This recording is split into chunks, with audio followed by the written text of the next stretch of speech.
اس کے الفاظ کے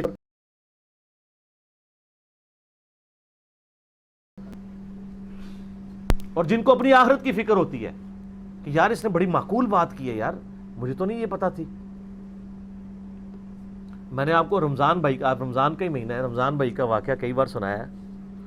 وہ ایک حنفیوں کی مسجد میں چلے گئے، بریلوی یا دیوبندی کسی، تو انہوں نے عصر کی نماز، وہ کہتے ہیں میں نے امام صاحب کے پیچھے ادا کی، تو وہ سنت کے مطابق نماز پڑھتے تھے، رکوع میں جاتے وقت اور رکوع سے اٹھتے وقت رفع الیدین کرتے تھے. وہ کہتے ہیں بائی چانس میری نظر پڑی کہ وہ امام صاحب نے اپنے پاس مصلی کے ساتھ ایک ڈیسک رکھا ہے، اس پہ صحیح مسلم شریف رکھی ہوئی ہے. تو کہتے ہیں نماز پڑھ کے میں نے ان سے ادب سے سوال کیا کہ سر ابھی ابھی آپ نے جو مجھے نماز پڑھائی ہے نا، یہ اس طریقے کے مطابق نہیں ہے جو آپ کے ڈیسک پہ پڑی ہوئی کتاب کے اندر لکھا ہوا ہے. ہائے ہائے ہائے ہائے، اس سے بڑا کوئی چھکا مار سکتا ہے؟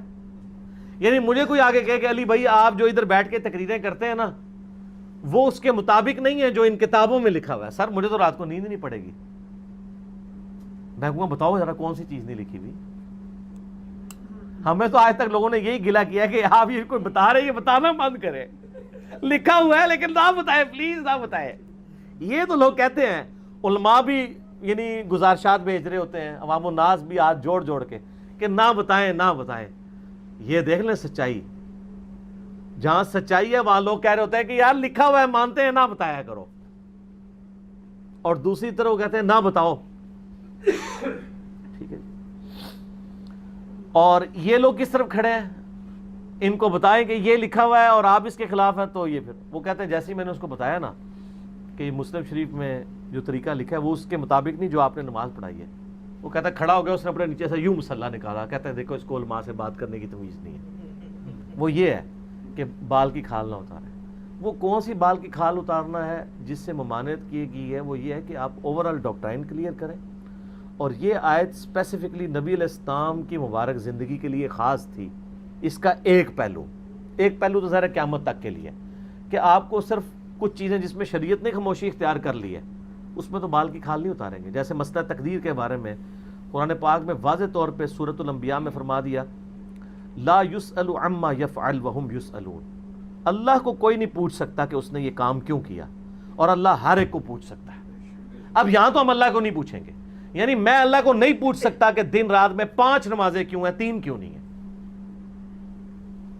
رمضان کے 1 مہینے کے روزے کیوں ہیں، 1 ہفتے کے روزے کیوں نہیں ہیں، غسل جنابت کیوں رکھا ہوا ہے، اور نماز کے لیے وضو کرنا کیوں ضروری ہے. آپ اس کی جتنے مرضی سائنٹیفک کہانیاں بنا کے، وہ تو مولوی میں ان سے بہتر پیش کر سکتا ہوں، میں ان کہانیوں میں نہیں پڑھتا. شریعت اللہ کی طرف سے اس کو اس طرح منو ان ماننا ہوتا ہے. آپ لاکھ دلائل پیش کریں گے، میں اس کو کاؤنٹر آرگومنٹ بھی دے دوں گا. اس لیے وہ چیزیں غلط ہیں جو علماء نے ایک طریقہ اڈاپٹ کیا ہوا ہے لاجکس پیش کرنے کا. اللہ تمہارا لا یسأل عما یفعل وہم یسألون، ول آف گاڈ ہے. آپ کہیں جی اللہ تعالیٰ نے پیدائش کا ذریعہ ماں کو کیوں بنایا، باپ کو کیوں نہیں بنایا؟ تو اس کا جواب کیا ہوگا؟ اللہ کی مرضی، ول آف گاڈ. تو ان باتوں میں آپ نے نیٹی گریٹی اس میں بال کی کھال نہیں اتارنی. باقی جو شریعت کے مسائل ہیں وہ تو پوچھنے ہیں سر، ایک ایک چیز پوچھنی ہے. ہم بال کی کھال یہاں اتارتے ہیں نا تبھی تو لوگوں کو بات پتہ چل رہی ہے، ورنہ تو لوگوں کو پہلے پتہ ہی نہیں تھا، جو جدھر لگا ہوا تھا ادھر ہی لگا ہوا تھا. اب آ جائیں اس آیت کی طرف، سورۃ المائدہ کی آیت نمبر 101. اس کا تو کنٹیکسٹ ہی بالکل ڈیفرنٹ ہے. وہ آیت یہ ہے، اعوذ باللہ من الشیطان الرجیم، یا ایھا الذین آمنوا لا تسألوا عن اشیاء ان تبد لکم تسؤکم. اے ایمان والو مت سوال کیا کرو ان چیزوں کے متعلق کہ جو تم پر اگر کھول کر بیان کر دی جائیں تو تمہیں بڑی بری لگے.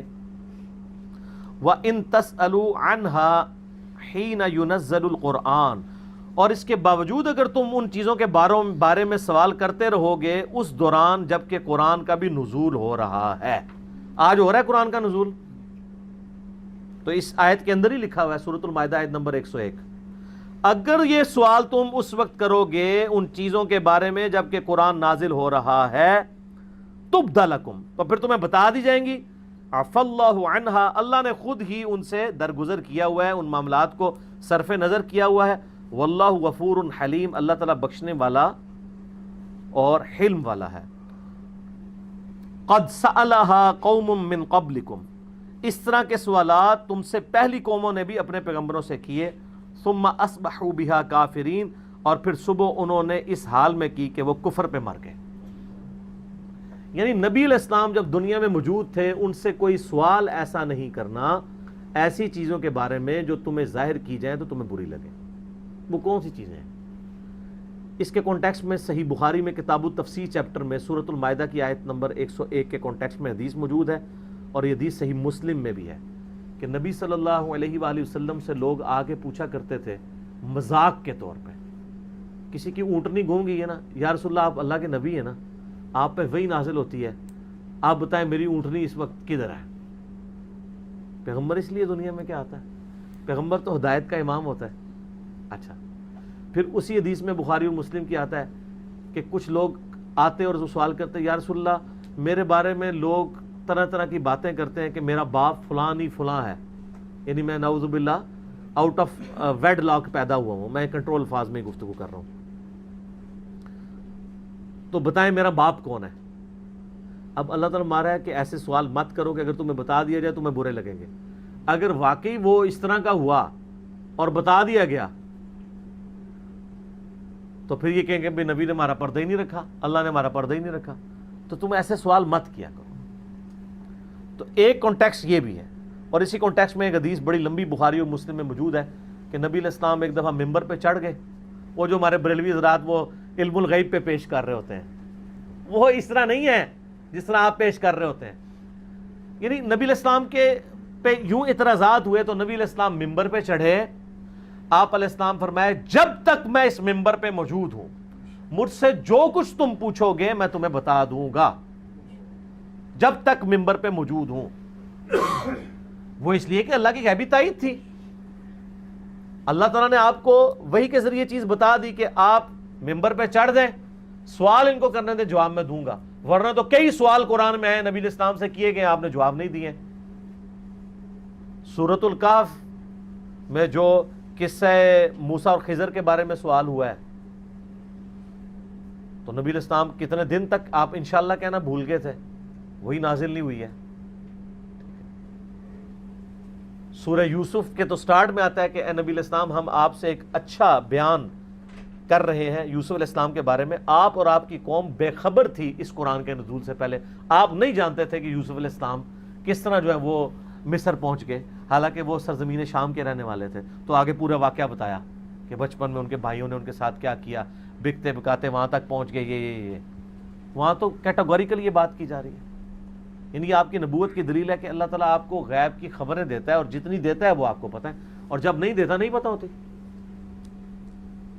اچھا، اب آپ دیکھیں وہ بخاری مسلم کی حدیث میں آتا ہے کہ نبی علیہ السلام نے فرمایا جب تک میں یہاں موجود ہوں، تو ظاہر ہے اس وقت تائید تھی۔ صحیح بخاری اور مسلم میں آتا ہے، اس کی سپورٹ میں ایک حدیث میں آپ کو پیش کرتا ہوں کہ نبی علیہ السلام فرماتے ہیں جب میں معراج سے واپس آیا نا تو لوگوں نے مختلف سوالات کرنے شروع کر دیے۔ کوئی آگے پوچھ رہا ہے کہ بتائیں وہ بیت المقدس کے دروازے کتنے ہیں، اس کی سیڑھیاں کتنی ہیں، اس کی دیواروں پہ کلر کیا ہے۔ اب ایک شخص ایک رات میں زندگی میں ایک دفعہ کہیں گیا ہے، وہ اتنی نیٹی گریٹیز بتا سکتا ہے؟ میں یہ یعنی پچھلے 10 سال سے سیڑھیاں چڑھ رہا ہوں، آپ مجھے پوچھیں کہ کتنی سیڑھیاں چڑھ کے آتے ہو تو میں نہیں بتا سکتا جب تک کہ گن نہ لوں۔ نبی علیہ السلام سے یہ سوال ہوا، آپ فرماتے ہیں میں اتنا پریشان ہوا کہ میں اعلان نبوت کے بعد کبھی اتنا پریشان نہیں ہوا تھا کہ میں ان کے سوالوں کے جواب نہیں دے پاؤں گا اور یہ مجھے کہیں گے یہ جھوٹ بول رہا ہے۔ تو اللہ تعالیٰ نے بیت المقدس اٹھا کے میری نگاہوں کے سامنے کر دیا، میں حتیم میں کھڑا ہو گیا، وہ مجھ سے جو سوال کرتے تھے میں دیکھ کے بتاتا جاتا تھا۔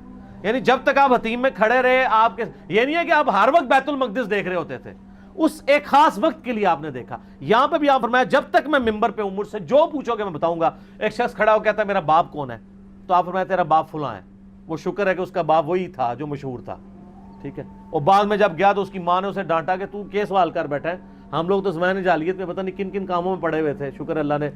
اچھا، پھر جب یہ صورتحال دیکھی تو حضرت عمر فاروق رضی اللہ تعالیٰ عنہ گھٹنوں کے بل کھڑے ہو گئے اور کہا رضیت باللہ ربا وبالاسلام دینا وبمحمد نبیا، ہم اللہ کے رب ہونے پر راضی، اسلام کے دین ہونے پر راضی، اور محمد صلی اللہ علیہ وسلم کے پیغمبر ہونے پر راضی۔ یا رسول اللہ ممبر سے نیچے اتر آئے، جلال کو ٹھنڈا کیا، ان کا بھی وقت کے پیغمبر کو آپ اس طرح غصہ دلا رہے ہیں۔